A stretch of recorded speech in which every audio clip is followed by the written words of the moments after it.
Captain, that would be Captain Kirk, for instance. Okay. No, it wouldn't. Yes, it would. He's east of 41, so he's going to be in Zone D. Zone C is west of 41. Okay. Zone D is east of 41, out towards DeSoto County. But you know, there's Dennis Kirk, perfect example. He's got a business that's related to tourism, 100%, really, when you think about it, or close to it, right?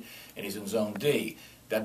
He's still got a claim. The mountain to be climbed is a little bit higher in terms of the numbers involved, Jeff, but he's still got a potential claim and is still entitled to potentially to a multiplier if he falls within the financial criteria. The other thing that I want. All right. What are the dates and months? All right. The dates are the months of April through December 2010. But here, and I'm going to have Paul Spadafora come on the show in the next few weeks to talk about this in more detail because he's researched it heavily. So but you get to pick. You get to pick any 3 months in there. So if the best months for you in terms of showing a loss are June, July, and August, you get to pick those months, and you compare them against June, July, and August in 2009, 2008, or 2007, or combined. It's very favorable towards the potential plaintiffs here. It really is. So you really get to pick and choose.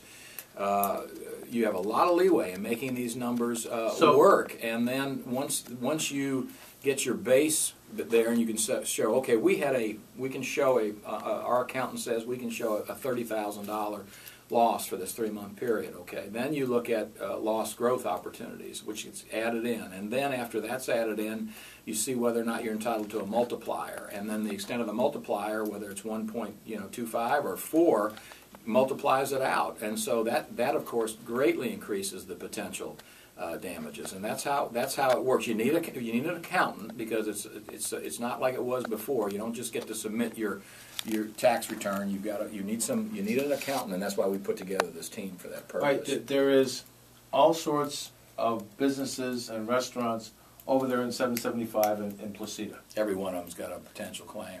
I know of someone already that received money. Oh yeah, well that doesn't. Let's talk about that. Does this preclude them from this? Well, that's a great question, and the answer is maybe, but maybe not.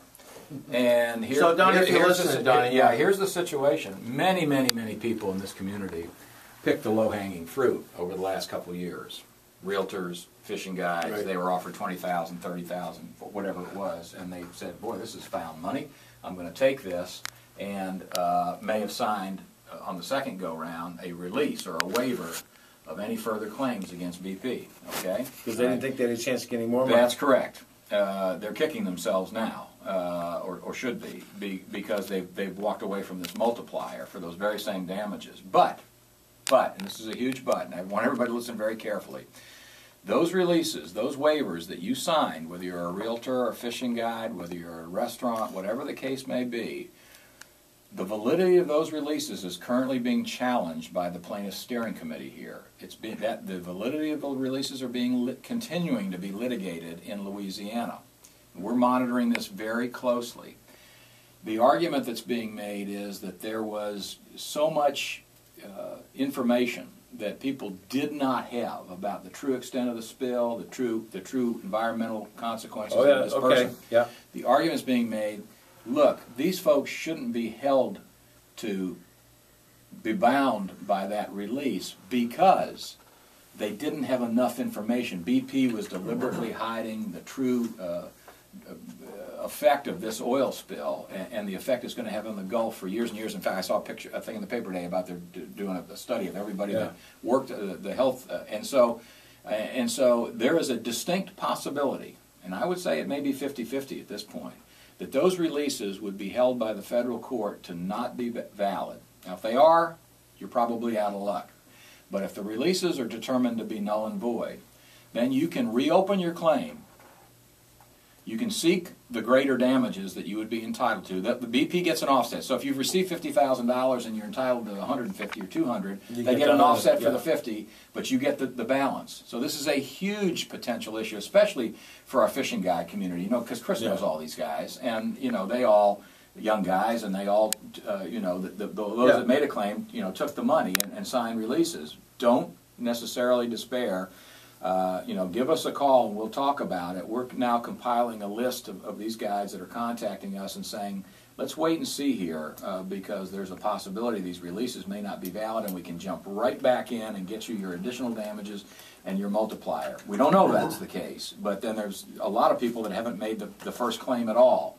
And you know, it's, as I said, we're representing doctors' offices, we're going to be representing nonprofits, we're representing seafood purveyors that didn't make a claim, and those are the folks that hesitated before, and now the wisdom of that is being proven because they have a much larger claim than they otherwise would have had. And the court, these, you know, we're handling these cases on a contingency fee basis, no more than 25%. The court has said it's part of the deal, that's capped. Lawyers can't charge more, and that's appropriate, more than 25% of the claim. And really, people, Jeff, people have nothing to lose in filing these claims other than a little bit of time in gathering together their paperwork, because you know you submit it, and even if it's turned down, there's an appellate process that once again is tilted towards the claimant, and if it's a close call, the folks that are administrating the claim have been directed by the court to provide, you know, to rule, as it were, in favor of the person or business asserting the claim. So, you know, not all businesses will qualify, but many businesses that you would never think of as being affected by oil will qualify because BP has agreed cause 8. If you got the loss, we caused it.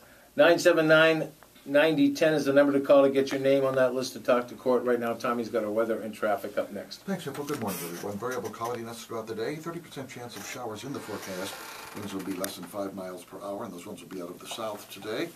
And highs 89 to 93. Partly cloudy, quite warm tonight. Lows 75 to 79.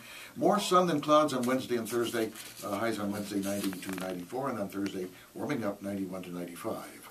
Right now from WCCF, it is official, we are at 80 degrees.